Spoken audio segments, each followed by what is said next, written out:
इस वीडियो में कुछ ऐसा पता चलेगा कि तू जानबूझकर अकेले में रहेगा। हाँ, मैं गलत नहीं कह रहा हूँ। तुझे क्या लगता है अकेला होना कमजोरी है? अकेले रहना कमजोरी की निशानी है। जो लोग अकेले रहते हैं वो कमजोर होते हैं। आज मैं एक बहुत बड़ी गलत फहमी मिटाने जा रहा हूँ और वो गलत फहमी है कि अकेलापन कमजोरों की निशानी है। अच्छा, तो एक बात बताना, इलॉन मस्क, जिसे सदी का सबसे क्रांतिकारी आदमी कहते हैं, जो अकेला इस जन्म में हमें इतना कुछ दे रहा है जितना कि एक आदमी अपने 100 जन्मों में भी नहीं दे सकता। वो शख्स बचपन से ही अकेला रहा है। अकेलेपन की लत थी उसे। उसका कोई दोस्त नहीं था। इनफैक्ट कोई उसका दोस्त बनना भी नहीं चाहता था। उसे सब बस चिढ़ाते, मजाक बनाते। बचपन में अकेले कमरे में बंद होकर वो लड़का 15-15 घंटे बाद पढ़ता ही रहता है। आज वही लड़का इस सदी का सबसे क्रांतिकारी शख्स के रूप में देखा जाता है। वो भी तो अकेले था। क्या हुआ उसका? आज उसके पास क्या नहीं है? दौलत तो इतनी है कि अपना देश बना सकता है। शोहरत तो इतनी है कि सैकड़ों पावर वाले आदमी को यूं ही दबा सकता है। लक्ष्य तो उसका चांद तक की दूरी से भी बड़ा है। तभी तो आज वो हर मुसीबत के सामने चट्टान बनकर खड़ा है। मैं कहता हूँ, तुझे किसी और का साथ क्यों चाहिए? तुझे किसी और का पास होना क्यों चाहिए? तूने अकेले जन्म लिया है, अकेले चलना सीखा, अकेला बोलना सीखा, अकेले डांट खाया, मार खाया, अकेले ही इंसल्ट को बर्दाश्त किया, बीमार भी अकेले पड़ा, बीमारी से भी अकेले लड़ा, करियर के बारे में भी अकेले में सोचता है, फिर बार बार क्यों दूसरों से उम्मीद करता है? अगर तू अकेले रोया है तो खुशियां बांटने के लिए, जश्न मनाने के लिए दूसरे क्यों चाहिए? तुझे दूसरों की क्यों जरूरत पड़ती है? तुझे दूसरे ही क्यों चाहिए होते हैं? क्या तू खुद को इतना बड़ा बुजदिल समझता है कि अकेले तुझसे खड़ा नहीं हुआ जाता, अकेले तुझे लड़ा नहीं जाता?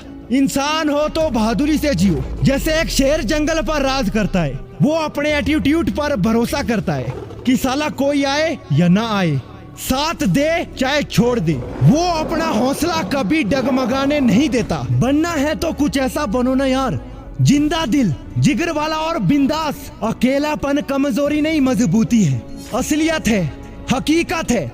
इनफैक्ट तुम्हारी चमकती किस्मत की जरूरत है। तुम मुझे ये बताओ, आज तक लोगों के बीच में इतना रहकर क्या उखाड़ लिया तुमने? आज तक लोगों को अपने साथ खड़ा पाकर क्या कर लिया तुमने? जबकि तुम भी जानते हो कोई तुम्हारे सामने खड़ा नहीं, बस यूं ही नाम के लिए खड़ा है। असलियत में कोई नहीं होता तेरे साथ। सब बस नाम के लिए होते हैं, उनके काम के लिए होता है। उनका काम होता है और फिर वो अपने रास्ते चल देते हैं। अकेले रहने वालों की खूबियां जानोगे ना, तब समझ आएगा कि असली जिंदगी के मजे तो वो अकेले रहने वाला आदमी लेता है। बताऊं कैसे?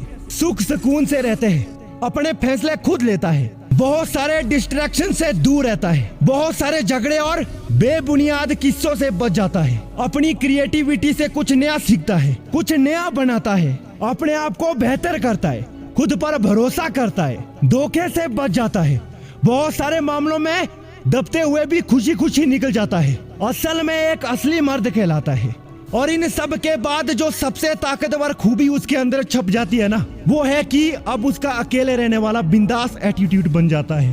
अब वो किसी की परवाह नहीं करता। अगर उसे कुछ गलत लगता है वो बोल देता है, सही लगता है उसे अपना लेता है। अब उसकी जिंदगी में कोई आकर चले जाए, वो तकियों से मुंह छिपाकर रोएगा नहीं, बल्कि डटकर सामना करेगा। अकेला रहेगा मगर खुश रहेगा। याद रखना, भीड़ बस हिम्मत देती है, लेकिन साला पहचान छीन लेती है। कुछ बड़ा बनने के लिए, कुछ हटकर बनने के लिए इंसान को अकेले ही सोचना पड़ता है, चलना पड़ता है, संघर्ष करना पड़ता है। अगर जिंदगी में धोखा नहीं खाना चाहते हो, अगर किसी जाल में नहीं फंसना चाहते हो, तो एक गलत फहमी को जल्द से जल्द मिटा लो। वो है दूसरों का साथ तुम्हें मिलेगा, क्योंकि इसकी संभावना ना के बराबर है। अगर मिल गया तो भी ठीक, और ना मिला तो और भी ज्यादा ठीक। बस इसी एटीट्यूड के साथ अपनी जिंदगी जियो। ना कभी किसी के सामने झुकने के दिन आएंगे और ना अपनी राहों में रुकने के। उम्मीद करता हूँ आप इस अकेलेपन की ताकत का अच्छे से इस्तेमाल करोगे और बहुत आगे जाओगे।